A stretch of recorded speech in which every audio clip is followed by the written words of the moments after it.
Convidamos a doutora Tânia Manzur. Boa noite, doutora Tânia. Doutora, para a senhora que além de uma carreira muito importante na área acadêmica, tem uma larga vivência pastoral, como a igreja, desde a catequese...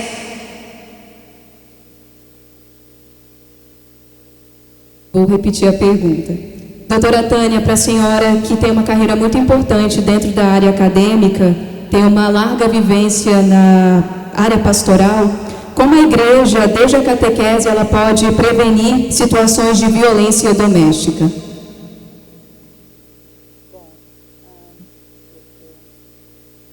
Acho que agora sim. Boa noite, obrigada pela pergunta. Boa noite a todos os que estão presentes aqui. Uma saudação especial a Dom Paulo pelo convite para nós estarmos aqui, Padre Tyson e a secretária, Lenise. São presenças muito fortes de mulheres muito relevantes e muito atuantes naquilo que fazem, e é para mim uma honra estar aqui. A minha vocação como professora apareceu muito cedo e muito antes da vocação para esposa e mãe, que na verdade são as principais vocações que eu tenho na minha vida, né? Mas eu sou professora desde os 16 anos, já faço 56 anos que vem, vou completar 40 anos de professora, né? Então é uma trajetória aí longa no tempo, mas com uma série de aprendizados, né? E isso então a gente traduz na vida com os erros e acertos, né? Que a gente vai ajustando com o passar do tempo.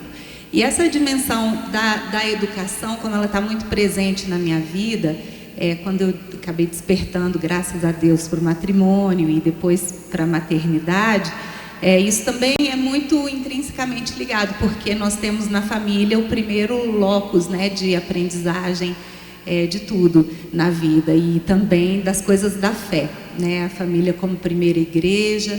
E então, como que a gente pode, essas reflexões a gente precisa fazer. Eu tenho 2 filhos, né? Os meus filhos precisam ser educados para serem homens conforme aquilo que Deus quer que eles sejam. E também que eles tratem as mulheres da forma como a nossa igreja ensina. A igreja milenarmente nos ensina exatamente isso que foi dito aqui anteriormente pelo nosso cardeal, pelo Padre Tyson, que a dignidade da mulher é uma dignidade intrínseca. Ela simplesmente existe pelo fato de termos sido criadas mulheres à imagem e semelhança de Deus. Assim está no Gênesis, né? Homem e mulher os criou. Homem e mulher os criou à sua imagem e semelhança. Então nós mulheres, os homens foram criados à imagem e semelhança de Deus também, só que homens. Então, o que tem de fundamental é que existe uma igualdade ontológica, né? Aquela igualdade do mais profundo do ser, que é o fato de sermos, então, essas criaturas amadas por Deus, criadas à sua imagem e semelhança. Mas a partir daí tudo é diferente, né? Homem e mulher os criou. Então, a diferença também já está estabelecida lá no início. E a gente, o pecado acaba fazendo com que na percepção da diferença, muitas vezes se criem, ao longo da história isso vai acontecendo, mas vamos criando antagonismos, às vezes confrontos, e na verdade o que deve haver e que a nossa igreja ensina, porque ela se funda, né, primordialmente na mensagem de Cristo, é que nas diferenças nós somos complementares.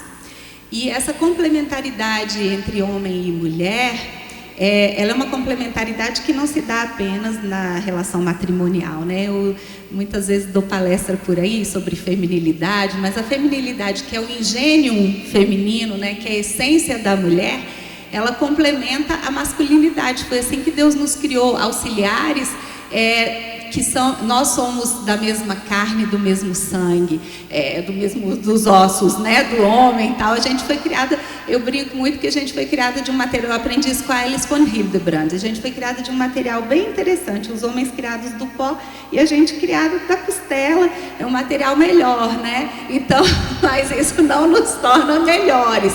Pelo contrário, isso nos torna iguais nessa perspectiva ontológica, né, que a gente sempre fala.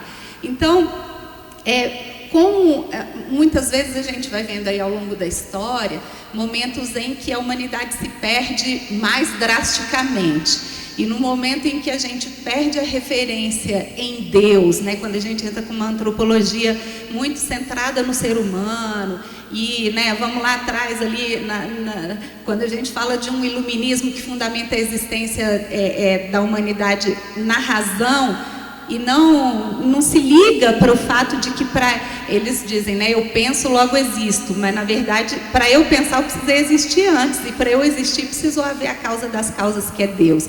Então, quando você entra numa dinâmica louca dessa, que você começa a professar um monte de ideias que não tem nenhum sentido, mas que todo mundo repete de forma, até robótica muitas vezes, a humanidade vai tirando Deus da equação e vai perdendo o fundamento de todos os valores, de tudo aquilo que é importante, de tudo aquilo que é essência, e aquilo para onde nós devemos ir, porque nós viemos de Deus, quando nascemos, e queremos ir para Deus, e o papel da igreja é nos ajudar nessa trajetória, não o único papel, mas assim, fundamentalmente a igreja está aqui para nos levar a Cristo, e levar a Cristo também na hora final da nossa vida.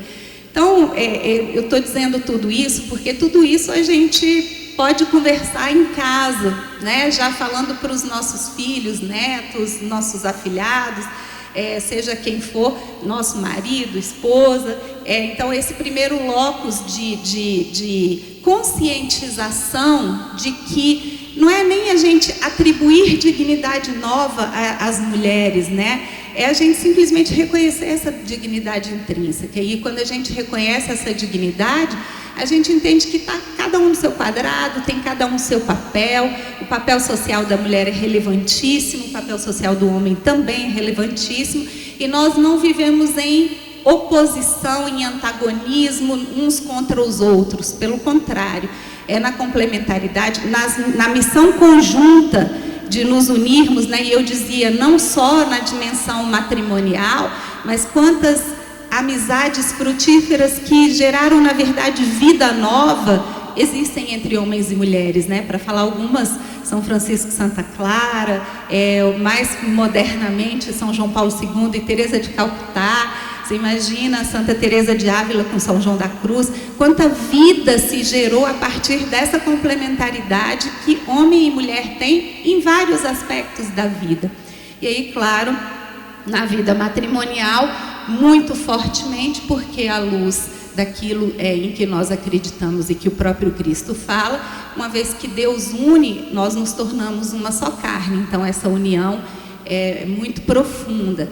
E no momento em que a gente, como eu dizia, perde essa referência, que é o que a gente tem na igreja, a gente vai gerando também uma série de políticas públicas que não têm uma relação muito direta com aquilo em que nós acreditamos. E eu acredito que o projeto Não Temas, Maria, todo esse programa que emana dessa ideia fantástica, quer justamente identificar na vida pública aquilo que nós podemos contribuir como igreja e aquilo que já existe e aqui nós podemos aderir, aquilo com que nós podemos aprender e aquilo que nós podemos ensinar conjuntamente. Então acredito que é uma iniciativa muito importante, como a perspectiva sobre a qual eu devia falar, essa educacional. Então, na primeira catequese na família, nós precisamos fazer isso. Para isso, nós precisamos formar as famílias.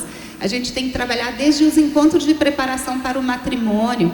A gente precisa trabalhar na catequese, a gente precisa trabalhar na crisma, a gente precisa trabalhar nos encontros de jovens, tudo isso, a igreja vai nutrindo o povo de Deus com essa ideia de um reconhecimento da dignidade intrínseca do homem e da mulher, intrínseca ao homem, ao fato de sermos homem e mulher.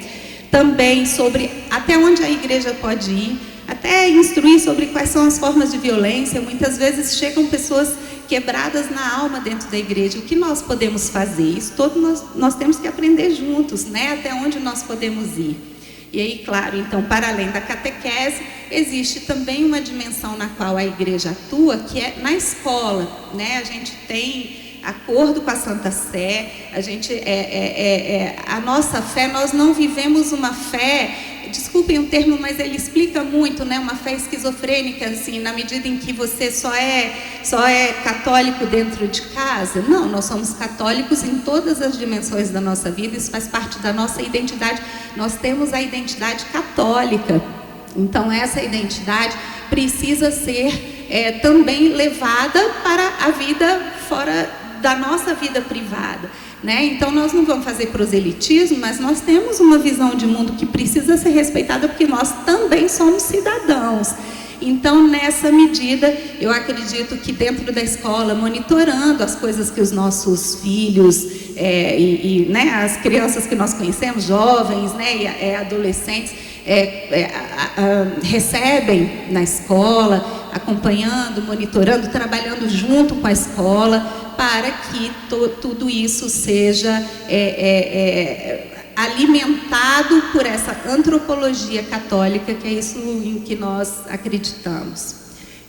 Acho que obrigada, doutora Tânia.